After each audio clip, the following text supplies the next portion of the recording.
యాకోబు అంటున్నాడు, మనం అనేక విషయాల్లో తప్పిపోతున్నాం, నాలుకను స్వాధీనంలో పెట్టుకోవట్లేదు అంటున్నాడు.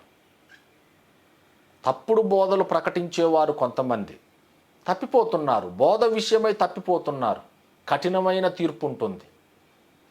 రెండో రకం, బోధ మంచిదే, బోధించే విధానం చెడ్డది, మాటలలో తప్పిపోతున్నారు, బోధించడంలో తప్పిపోతున్నారు. 1వ అధ్యాయంలో యాకోబు అన్నాడు ఇలాగన, ఒకడు నోటికి కళ్ళెం పెట్టుకొనక భక్తి గలవాడను అనుకుంటే వాని భక్తి వ్యర్థమే. 1వ అధ్యాయము 26వ వచనం, ఎవడైనను నోటికి కళ్ళెం పెట్టుకొనక తన హృదయమును మోసపరుచుకొనుచు భక్తి గలవాడని అనుకుంటే వాని భక్తి వ్యర్థమే.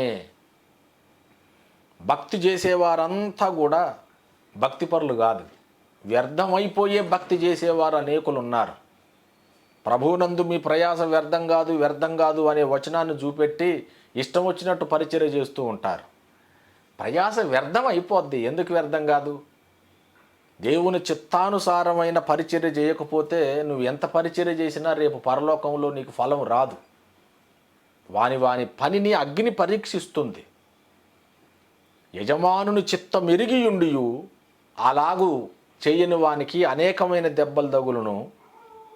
యజమాని చిత్తము ఎరుగక దెబ్బలకు తగిన పనులు చేసిన వానికి కొన్ని దెబ్బలు తగులును అన్నాడు.